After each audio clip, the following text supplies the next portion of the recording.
मेरे भाई यह नेपाल से रिलेटेड इंफॉर्मेशन है। नेपाल लोकतंत्र के 4 स्तंभों की विफलता से समझिए क्यों फूटा जेन जेड प्रदर्शनकारियों का आक्रोश। मेरे भाई, जिन्हें जेन जेड के बारे में नहीं पता, तो 1997 से लेकर 2012 तक जिनका जन्म हुआ है उसे हम जनरेशन जेड बोलते, शॉर्ट फॉर्म में से जेनजी पढ़ा जाता है। सरकार ने सोशल मीडिया बैन किया, सुप्रीम कोर्ट ने याचिका नहीं लगने दी। मेरे भाई, नेपाल में 2008 में लोकतांत्रिक सरकार बनी तो लोगों को उम्मीद बंधी थी कि देश तरक्की करेगा, लेकिन लोकतंत्र के चारों प्रमुख स्तंभ कार्यपालिका, न्यायपालिका, विधायिका और मीडिया ने अपनी भूमिका ईमानदारी से नहीं निभाई। सरकारों ने मनमानी निर्णय किए। हाल में जब सरकार ने सोशल मीडिया पर प्रतिबंध लगाए तो इसके खिलाफ याचिका सुप्रीम कोर्ट में दाखिल ही नहीं हो पाई। लोगों को लग गया कि उनकी कोई नहीं सुन रहा है। विधायिका, लोकतंत्र चाहिए था, नेताओं ने देश को ही म्यूजिकल चेयर बना दिया। नेपाल में जब राजाशाही खत्म हुई तो लोकतंत्र बहाल हुआ, तो लोगों की लगा कि एक ऐसी सरकार बनेगी जो जनता की होगी। लोगों को इसलिए भी उम्मीद थी कि नई सरकार अपने को क्रांतिकारी सरकार कहती थी, लेकिन हुआ क्या? नेपाल के गणराज्य बनने के बाद जो भी सरकार आई वह कांग्रेस, एमाले और माओवादियों की रही, और उन्होंने देश को म्यूजिकल चेयर बना दिया। कभी ये बैठे कभी वे बैठे। इसी ऐतराज को पत्रकार रवि लामिछाने ने हवा दी थी। उन्होंने राष्ट्रीय स्वतंत्र पार्टी बनाई और मंगलवार को विद्रोही युवाओं ने जेल तोड़कर उन्हें निकाल लिया। वे देश में नई उम्मीद की तरह हमारे सामने हैं। उन्हीं की पार्टी से जुड़े और काठमांडू के मेयर बालेन शाह विद्रोही युवाओं में लोकप्रिय हैं।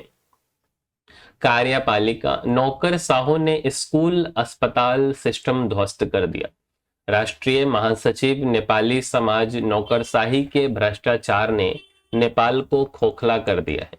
कर्मचारी और अधिकारी मिलकर सुनिश्चित करते हैं कि नेता हर कीमत पर भ्रष्ट बने, जिससे कि वे लूट तंत्र को निर्बाध चलाते रहे। 2006 में लोकतंत्र बहाली के 18-19 साल बीत चुके हैं। इन वर्षों में नौकरशाही ने आम जनता के सामने घूसखोरी को ही काम कराने के तरीके के रूप में पेश किया है। उसी कायदे की पेशगी से ये नौकरशाह अपने बच्चों को अमेरिका, लंदन और भारत के स्कूलों में पढ़ाते हैं। जानकर आश्चर्य होगा कि इस आंदोलन से सबसे ज्यादा नौकरशाह डरे हुए हैं कि कहीं युवाओं के गुस्से का अगला शिकार वे ना बन जाएं। प्रधानमंत्री ओली के कार्यकाल में नौकरशाही भ्रष्टाचार के मामलों में आंखें मूंदे रहे पुलिस ने न एफआईआर दर्ज की, ना कोई कार्रवाई की। न्यायपालिका, आम लोगों को लगा सुप्रीम कोर्ट भी आम जनता के नहीं। संजीव सतगैन्या, पूर्व संपादक, काठमांडू पोस्ट।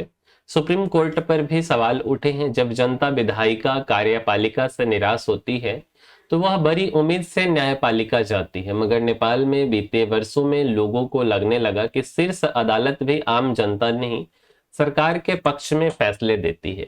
गंभीर अपराधों में लिप्त नेपाली कांग्रेस के नेता रहे मोहम्मद आफ्ताब आलम की रिहाई और स्वतंत्र पार्टी के रवि लामिछाने को जमानत नहीं देने की घटना ने भी कोर्ट के प्रति लोगों के भरोसे को बहुत हद तक तोड़ा। ताजा उदाहरण जेनजी विद्रोह का भी है।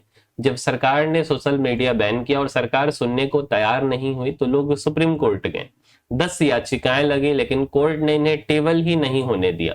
जब अदालत में भी सुनवाई नहीं तो वे अपनी पर उतर आए। मीडिया, भ्रष्टाचार के बड़े मामलों और घोटाले के दबाने का काम किया गया। पूर्व चीफ ट्रांसपेरेंसी इंटरनेशनल, नेपाल में युवाओं में मीडिया के खिलाफ भी गुस्सा है। कई लोग मानते हैं कि पीएम के सरकारी आवास परिसर से जुड़े बालू, वाटर, भूमि हड़पने और फर्जी भूटानी शरणार्थी घोटाले जैसे भ्रष्टाचार घोटालों को कम करके आंका गया। कई मुख्य धारा के आउटलेट विपक्ष की आवाजों को उचित स्थान देने में विफल रहे हैं। इनमें रवि लामिछाने भी शामिल हैं, जो सहकारी घोटाले के मुकदमे का सामना कर रहे हैं। विपक्षी चेहरों को दंडित किया जा रहा है, प्रमुख दल भ्रष्टाचार के आरोपी शीर्ष नेताओं को बचा रहे हैं।